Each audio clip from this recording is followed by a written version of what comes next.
उन जवान लड़कियों का मैंने देखा था, वो कह रही थी कि हम रात को बुर्का पहन करके और रात को हम हिजाब पहन करके सो जाती हैं, इसलिए कि बमबारी में जब घर तबाह हो जाते हैं, सुबह लोग लाशें उठाने आते हैं तो कहीं हम बेपर्दा लाशों में ना मिल जाए। सलाम उन बहनों को। आज वो औरतें सबक ले उनसे जिनको अल्लाह ने हर तरह की नेमतें दी है।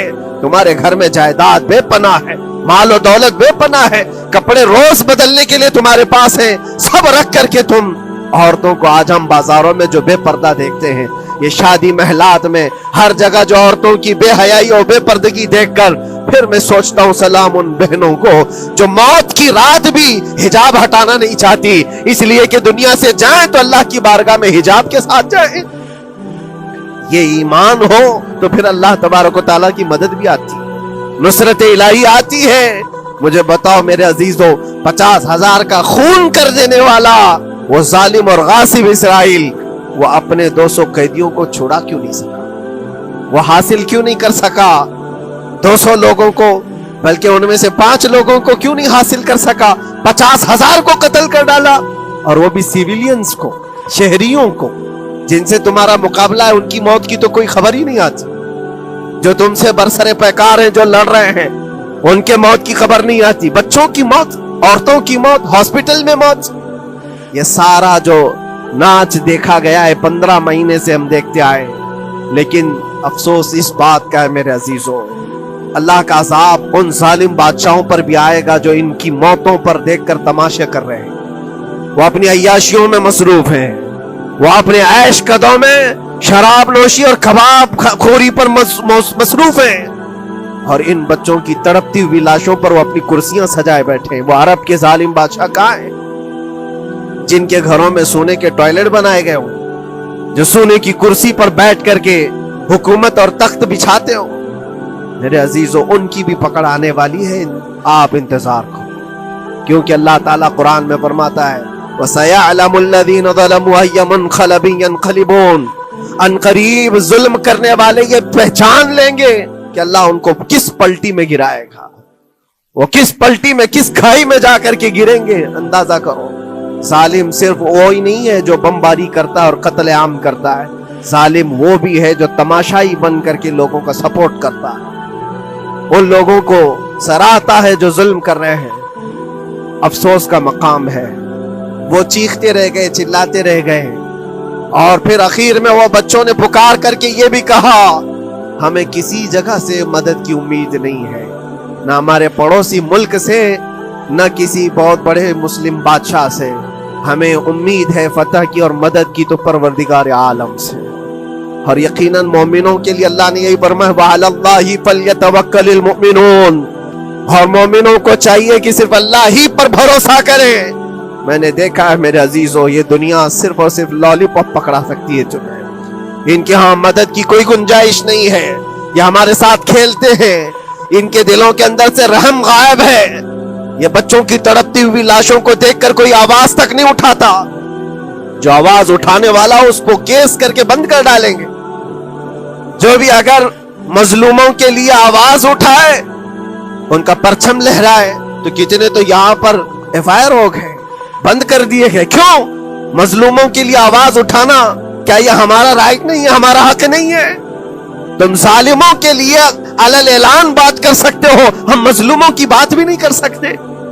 कैसी बात है मेरे अजीजों, हम जिस दुनिया में जी रहे, इसीलिए मैं आपसे कहता हूं उठो वो घर ना हश्र ना होगा फिर कभी, दौड़ो के जमाना छाल अपनी चल गया, कुव्वते इश्क से हर पस्त को बाला कर दो, दहर में नामे मोहम्मद से उजाला कर दो। तुम्हारे पास ताकत और कुव्वत नाम की कोई चीज है तो वो ईमानी ताकत है, बाकी कोई चीज, कोई ताकत और कुव्वत तुम्हारी मदद नहीं करेगी। वो कुव्वत ईमानी है जो बद्र में सहाबा के साथ थी, वो कुव्वत ईमानी है जो उहद में भी सहाबा के साथ थी। वो ईमानी ताकत और कुव्वत का जोश ही है जो 4000 होते तो 40,000 पे भारी हुआ करते थे। वो ईमानी ताकत वो कुव्वत ही है جس پہ اللہ کی مدد اور نصرت آتی ہے. آج مومنو آپ سب سے زیادہ اللہ پر توکل کرو, اللہ پر بھروسہ کرو.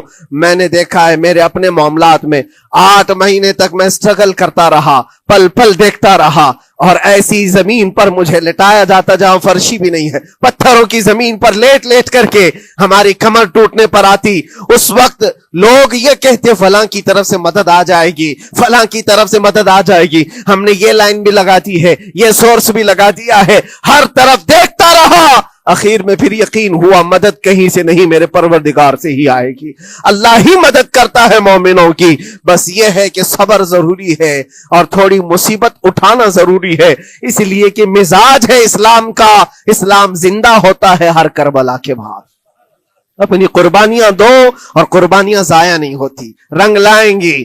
ہماری شہادتیں رنگ لائیں گی. ان بچوں کی شہادتیں رائے گاہ نہیں جائیں گی جو 40,000 کے قریب شہید ہو چکے ہیں, وہ رنگ لائے گی. فتح بیت المقدس کے لیے ان کی قربانیاں, ان کی شہادتیں ایک عظیم باب بن کر کے نکلیں گی, ایک عظیم دروازہ بن کر کے نکلیں گی. آپ انتظار کرنا, وہ دن قریب آ رہا ہے جس کے متعلق میرے مصطفیٰ نے بشارتیں دی ہیں. ایک وقت وہ آئے گا جب امام مہدی کا ظہور ہوگا اور صرف پرچم اسلام لہرائے گا. وہ دن آئے گا, یہ قربانیاں ضائع نہیں جائیں گی میرے عزیزوں. اور اللہ کریم نے قرآن میں فرمایا, آپ لوگ ڈرتے ہوں گے مولانا پھر سے یہ ساری چیزیں بول رہے ہیں, ان کو برا لگے گا, ان کو برا لگے گا, بہتوں کو برا لگے گا. یہ میری بات نہیں, قرآن کہتا ہے وَلَوْ كَرِهَ الْكَافِرُونَ وَلَوْ كَرِهَ الْمُشْرِكُونَ. اللہ قرآن میں فرماتا ہے يُرِيدُونَ لِيُطْفِئُوا نُورَ اللَّهِ بِأَفْوَاهِهِمْ. لوگ تو چاہتے ہیں اللہ کے چراغ کو اپنے منہ کے پھونکوں سے بجھا دیں, اللہ کے چراغ کو اپنے منہ کے پھونکوں سے بجھا دیں. اللہ کا چراغ اسلام ہے, اللہ کا چراغ یہ قرآن ہے, اللہ کا چراغ رسول پاک کی ذات ہے. اور ظالم یہ چاہتے ہیں اپنے منہ کے پھونکوں سے اس چراغ کو بجھا دے. اور قرآن کہتے ہیں واللہ متم نورہ, اللہ تعالیٰ اپنے نور کو, اپنے چراغ کو مکمل کر کے رہے گا اور پوری دنیا میں غالب آ کر رہے گا. آخر میں یہ جملہ اللہ نے فرمایا, اگرچہ کافروں یہ بات ناپسند کرتے ہو, اگرچہ مشرک یہ بات ناپسند کرتے ہو, میں نہیں کہہ رہا, اللہ کہہ رہا ہے یہ بات تو بری لگے گی ہی. ایسا کیوں بولتے ہیں؟ اس لیے کہ یہ ہونے والا ہے جو قرآن نے کہا. یاد رکھو زمین اوپر جا سکتی ہے, آسمان نیچے آ سکتا ہے, لیکن میرے رب کا فرمان کبھی ٹل نہیں سکتا.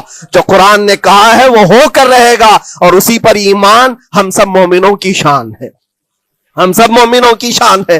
بس آپ کے لیے ذمہ داری یہ ہے, آؤ ان برائیوں کی وادیوں سے جس میں پڑے ہوئے ہو, نوجوانوں سے میں گزارش کرتا ہوں تمہاری نمازوں کا حساب کر لو, تمہارے اپنے اعمال کا حساب کر لو. اللہ کی مدد کو پکارتے ہو تو یقیناً اپنے چہرے صاف تو کر لو, اپنے دلوں کو پاک تو کر لو, اپنے اعمال, اپنی پیشانیوں کو مسجدوں کے سجدوں سے سجا تو لو. پھر مانگنے میں تمہیں ایک مزہ بھی آئے, ایک لطف بھی آئے. رحمان کی بارگاہ میں ہاتھ اٹھائیں تو آپ کو لطف بھی آئے, اپنے لیے بھی اور مظلومین کے لیے بھی مانگنے میں مزہ تو آئے. لیکن جب آج ہاتھ اٹھاتے ہیں تو پھر یہ دل میں بات آتی ہے, فجر تو قضا کر کے سویا تھا, عشاء تو پڑھا نہیں تھا, اور میرے حالات یہ ہیں, حرام کھایا ہوا ہے, کسی کا مال غصب کیا ہوا ہے. ان تمام معاملات کو لے کر کس طرح سے ہاتھ اٹھاؤ گے اللہ کی بارگاہ میں؟ پہلے اپنے آپ کو پاک کر لو میرے عزیزو. جب صاف ستھرے ہو جاؤ تو پھر اللہ کی مدد بھی آئے گی. اس لیے کہ دنیا میں ہم نے دیکھا ہے, صاف پیالہ لے کر کے آؤ گے تو دودھ بھی ڈالا جا سکتا ہے اور مٹھائی بھی دی جا سکتی ہے, لیکن پیالے میں ہی کیچڑ بھر کر کے لاؤ تو دودھ دینے والا کیا اس میں دودھ ڈالے, اور مٹھائی دینے والا کیا اس میں مٹھائی ڈالے. یہ تو دنیا والوں کا دستور ہے, بلا تشبیہ و بلا تمثیل. اپنے پاک دلوں کو لے کر اللہ کی بارگاہ میں جاؤ تو فوراً تمہارے لیے مدد بھی آ جائے, فوراً مدد بھی آ جائے.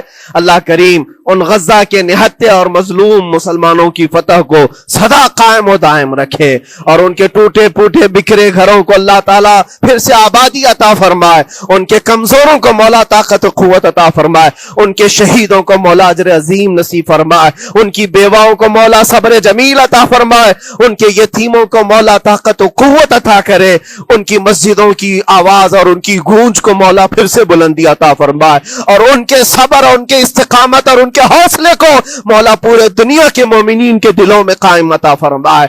उनके हर तरह के हौसले, उनके सब्र और उनके मुजाहिदाना इस्तिकलाल को मौला हम सब के लिए जरिए नजात अता फरमाए। हमारी नस्लों के लिए अल्लाह ताला एक सबक आमोज हिकायत अता फरमाए। मौला करीम तेरे दरबार में दुआ है हम सबको बुज़दिलों की जमात से नजात अता फरमा।